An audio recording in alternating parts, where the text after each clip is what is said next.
ফাহিমা, শুনতে পাচ্ছ হাওয়ার গুঙ্গানি? মনে হচ্ছে আজ রাতে আমাদের এই ভাঙা চালটা উড়িয়ে নিয়ে যাবে। চাল তো কবেই উড়ে গেছে। মাথার উপরের ওই খড়কুটো আর কদিন। তার যে পেটের চিন্তা করো। এই বৃষ্টির জন্য আজ কাজেও যেতে পারলে না। আজ মহাজনের কাছে গিয়েছিলাম, বলল এই বাদলায় নাকি তার নিজেরই ব্যবসা বন্ধ, একটা পয়সাও দিল না। আমি সারাটা দুপুর উঠোনের কোণে পুঁইশাকের কচি পাতা খুঁজে বেরিয়েছি।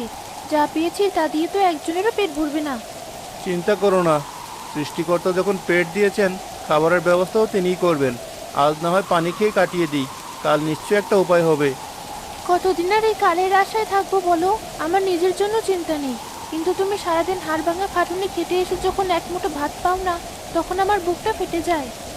আমার কষ্ট দেখে তোমার চোখে জল আসে, আর তোমার এই শুকনো মুখটা দেখলে আমার পেটের সব খিদে মরে যায় ফাহিমা। এটাই তো আমাদের সম্বল। তা বটে, ঘরে এক মুঠো চাল আছে, একেবারে কোনার কলসিতে জমানো ছিল। ভেবেছিলাম কাল সকালে তোমাকে চাউ রান্না করে দেবো। না না, ওটা থাকুক, আপদ বিপদের জন্য থাকুক। বলা তো যায় না কখন কি হয়। এর চেয়ে বড় বিপদ আর কি হবে? দুদিন ধরে পেরে ভাত নেই, এটাই তো সবচেয়ে বড় বিপদ। আমি ভাবছি এখনই রান্নাটা করে ফেলি। দুজনে ভাগ করে খেলে যদি রাতের ঘুমটা আসে। তোমার যা ভালো মনে হয় করো, কিন্তু আমার কেন যেন খেতে ইচ্ছে করছে না। তুমিই খাও। আমি একা খাবো? তা কখনো হবে না। খেলে দুজনেই খাবো, না খেলে দুজনেই না খেয়ে থাকবো। এটাই আমাদের নিয়ম।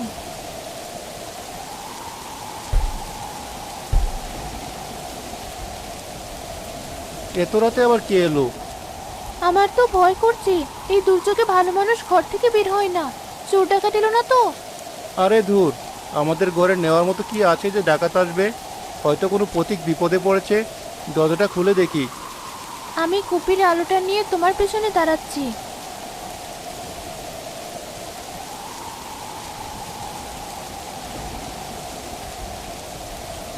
বাবা, আল্লাহর দোহাই লাগে, একটু আশ্রয় দেবে? পথের মাঝে এই ঝড় বৃষ্টিতে আটকা পড়েছি, কোথায় যাব কিছুই বুঝতে পারছি না। ভেতরে আসুন বাবা, ভেতরে আসুন। আপনি তো বৃষ্টিতে পুরো ভিজে গেছেন। আহারে, আপনার তো দেখি শীতে শরীর কাঁপছে। আপনি এই মাদুরটায় বসুন, আমি আগুন জ্বালানোর চেষ্টা করছি। আল্লাহ তোমাদের ভালো করবেন মা, তোমরা বড়ই দয়ালু। আবার শরীরটা বড় দুর্বল লাগছে, দুদিন ধরে পেটে একটা দানা পানিও পড়েনি, বড্ড খিদে পেয়েছে।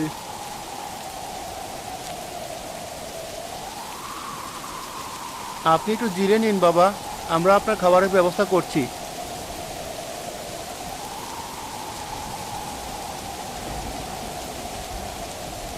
ফাহিমা, এখন কি হবে? উনি তো ক্ষুধার্ত। ঘরে তো মাত্র ওই এক মুঠো চালই আছে, যা দিয়ে আমাদের দুজনেরই ঠিক মতো পেট ভরবে না। তাহলে কি আমরা ওনাকে ফিরিয়ে দেব? একজন ক্ষুধার্ত মানুষ আমাদের দরজা থেকে খালি পেটে ফিরে যাবে? এটা তো হতে পারে না। না না, তা কি করে হয়? অতিথি আল্লাহর দান। অভুক্ত অতিথিকে ফিরিয়ে দেওয়া পাপ। যা আছে সবটুকু ওনার জন্যই রান্না করে দিই। কিন্তু তুমি, তুমি তো সেই দুপুর থেকে কিচ্ছু খাওনি। আমি না হয় আজ পানি খেয়ে কাটিয়ে দেব, কিন্তু একজন বয়স্ক ক্ষুধার্ত মানুষকে চোখের সামনে না খাইয়ে রাখতে আমার মন মানবে না। তুমি ওনার পাশে গিয়ে বসো, আমি এক্ষুনি চাউ রান্না করে আনছি।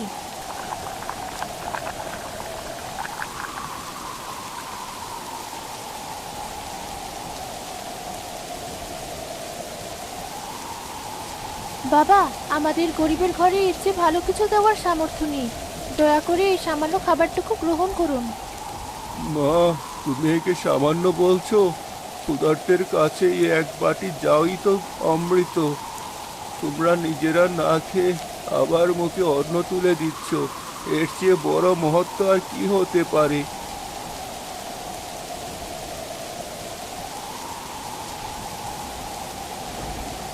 আহ, দেহে যেন প্রাণ ফিরে পেলাম। মা, তোমার হাতে জাদু আছে। আজ রাতে তোমরা আমার জন্য যা করলে আমি কোনোদিনও ভুলবো না। বাবা, ওভাবে বলে আমাদের লজ্জা দেবেন না। এটা তো আমাদের কর্তব্য ছিল। আপনি এখন নিশ্চিন্তে ঘুমিয়ে পড়ুন, আমরা আপনার জন্য কাঁথা পেতে দিচ্ছি। রতন আর ফাহিমা নিজের একটা ছেঁড়া চট গায়ে দিয়ে ঘরের এক কোণে শুয়ে পড়ে, আর বৃদ্ধকে তাদের একমাত্র ভালো কথাটি দেয়। বাইরে তখনও বৃষ্টির শব্দ।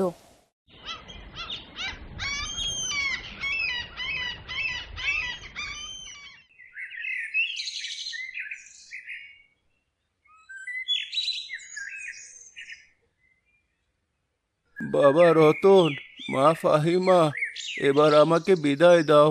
আমাকে অনেক দূর যেতে হবে। এত তাড়াতাড়ি চলে যান বাবা, আর কয়েকটা দিন থেকে গেলে আমরা খুব খুশি হতাম। আমাদের কোনো ভুল ত্রুটি হলে ক্ষমা করে দেবেন। ভুল? তোমরা তো ভুলের ঊর্ধ্বে। তোমরা যা করেছো তা মানুষ হয়ে মানুষের জন্য খুব কম জনই করতে পারে। আমি তোমাদের প্রতিদান কিভাবে দেব জানি না। আপনার দোয়াটাই আমাদের জন্য সবচেয়ে বড় প্রতিদান, আর কিছু আমাদের চাই না।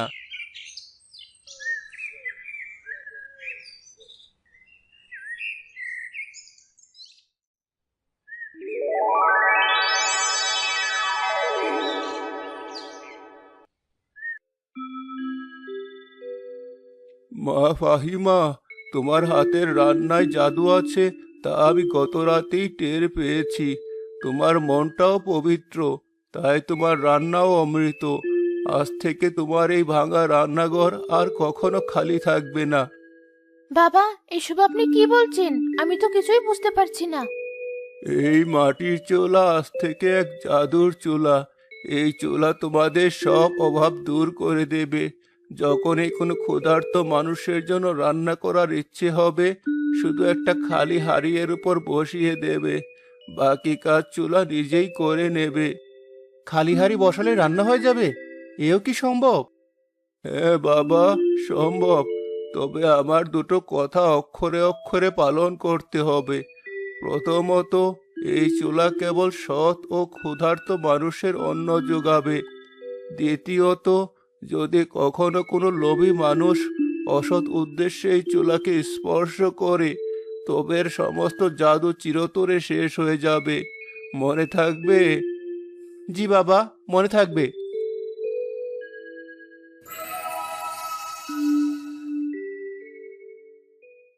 আমার তো এখনো শরীর কাঁপছে। উনি কি সত্যি কোনো মানুষ ছিলেন, নাকি কোনো পীর দরবেশ?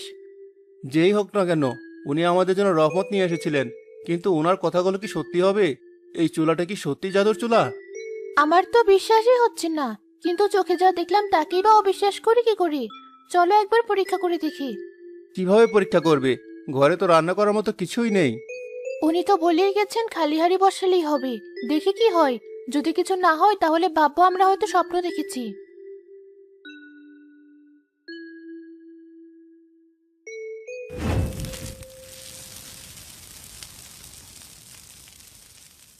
ফাহিমা, এ কি কি সুন্দর গন্ধ বেরোচ্ছে! এ তো খাঁটি ঘির গন্ধ। শুধু ঘি নয়, পোলাওয়ের চাল ভাজার গন্ধও পাচ্ছি, সাথে গরম মশলার সুবাস। আমার মাথা ঘুরছে। ফাহিমা ভয়ে কাঁপতে কাঁপতে হাড়ির ঢাকনাটা আলগা করলো। ঢাকনা সরাতে গরম বাষ্পের সাথে পোলাও আর কোরমার মনমাতানো সুবাসে পুরো ঘরটা মোমো করে উঠল। তাড়াতাড়ি এসে দেখে যাও, এ তো স্বপ্ন নয়, এ তো সত্যি। হাড়ি ভর্তি ধোয়া ওঠা বাসমতি চালের পোলাও। শুধু পোলাও নয়, পাশে রাখা একটা ছোট্ট পাত্রে মুরগির কোরমা আর এক থালায় গরম গরম পরোটা নিজে থেকেই তৈরি হয়ে গেছে। সর্বশক্তিমান আল্লাহ, তুমি সত্যি আমাদের ডাক শুনেছো। চলো, আর এক মুহূর্ত দেরি নয়, আগে পেট ভরে খাই, তারপর গ্রামের সবাইকে ডাকবো। আজ থেকে গ্রামের কোনো শিশু আর খিদে পেটে ঘুমোতে যাবে না।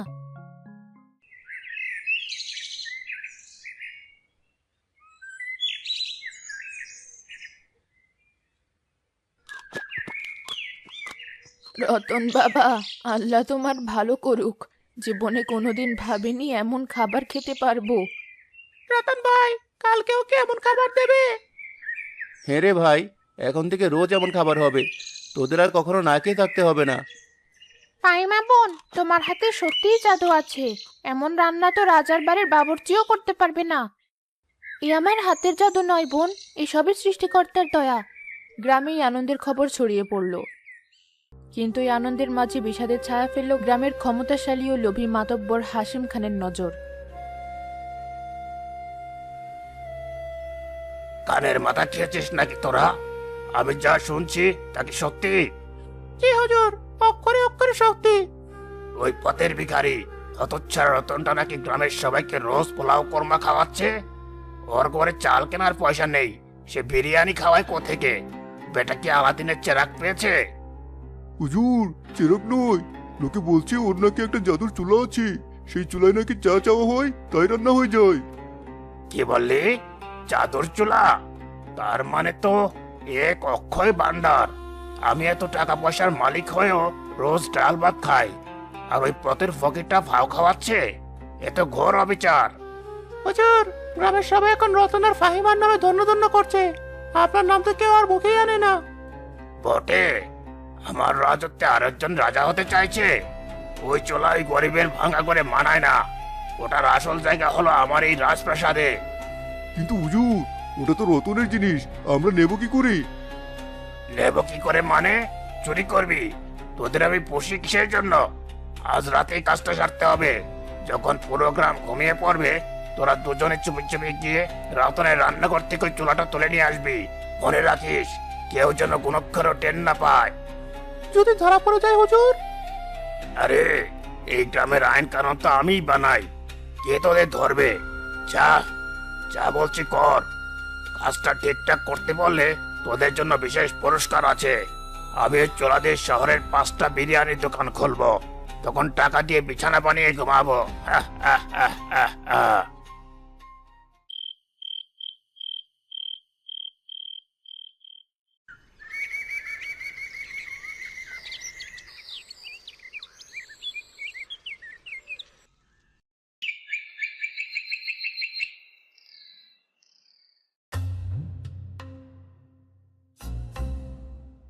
আরে, হা করে দেখছিসটা কি? সবচেয়ে বড় পিতলের ডেকটা বসা চুলার উপর।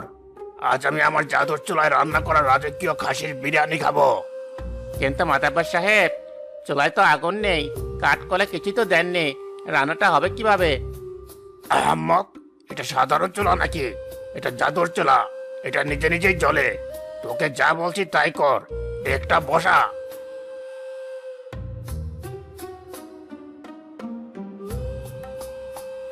কি ব্যাপার, চলে না কেন? রতনের ঘরে তো ঠিকই চলেছিল। হয়তো আমার হুকুম ছাড়া চলবে না। ওই জাদুর চলা, আমি মাতাব্বর হাসিম খান তোকে হুকুম করছি। এখনই চলে ওঠ এবং এই ডেকের মধ্যে সেরা খাসির বিরিয়ানি তৈরি কর।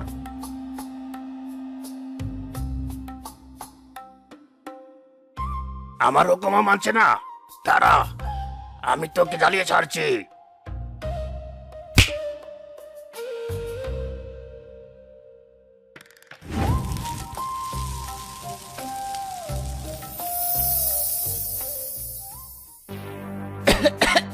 হুজুর, একই গন্ধ, আমার দম বন্ধ হয়ে আসছে। চুপ কর। হয়তো বিরিয়ানি রান্নার এটাই কোনো নতুন প্রক্রিয়া।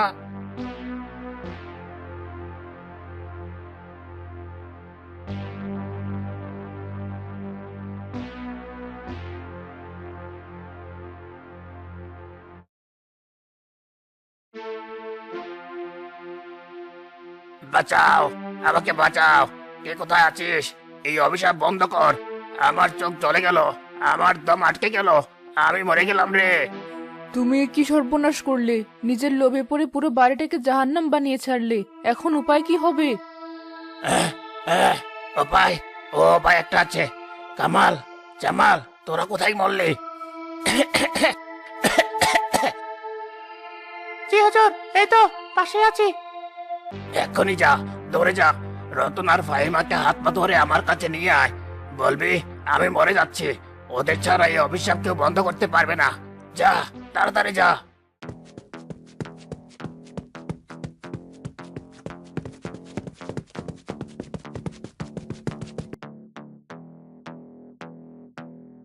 রতন বাবা, আমাকে ক্ষমা করে দাও।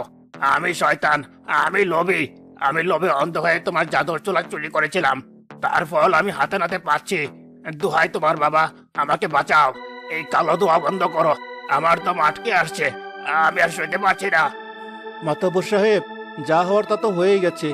আমি আপনার উপর রাগ বা ঘৃণা কিছুই করিনি, কারণ আমি জানি লোভ মানুষকে অন্ধ করে দেয়। তাহলে এই অভিশাপটা বন্ধ করে দাও বাবা। আমি তোমার কেনা গোলাম হয়ে থাকবো।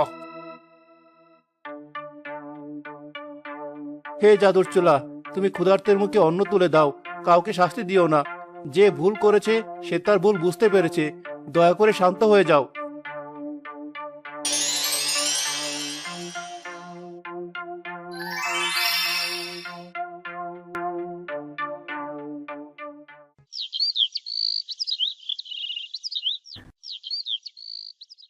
রতন আর ফাহিমার ভাঙা কুড়ে ঘরের পাশে এখন একটা সুন্দর পাকা রান্নাঘর।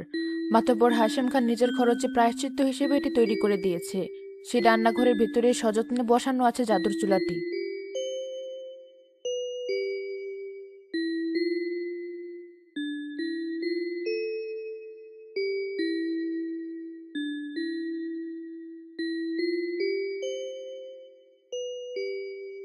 রতন বাবা, আমি তোমার কাছে চিরঋণী হয়ে রইলাম। তুমি শুধু আমার প্রাণী বাঁচাওনি, আমার ভেতরের মানুষটাকেও বাঁচিয়েছ। ওসব কথা ভুলে যান মাতব্বর সাহেব। আপনি যে নিজের ভুল বুঝতে পেরেছেন, এটাই সবচেয়ে বড় কথা। আমি প্রতিজ্ঞা করছি, আজ থেকে এই গ্রামের কোনো মানুষের উপর আমি আর কোনোদিনও কোনো অত্যাচার করব না, বরং আমার সম্পত্তি দিয়ে আমি গরিবদের সেবা করব। তোমার এই রান্নাঘরে যখন এই চাল ডাল মশলার প্রয়োজন হবে, আমাকে শুধু একটা খবর দেবে। এর আর প্রয়োজন হবে না মাতব্বর সাহেব। যার ঘরে এমন জাদুর চুলা থাকে তার আর কিছুর অভাব হয় না। আপনি শুধু সবার জন্য দোয়া করবেন।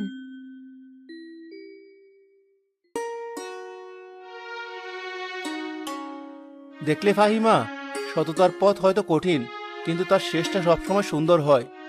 আর লোভের পথটা দেখতে খুব চকচকে হলেও তার শেষে কেবল অন্ধকার আর ধ্বংস।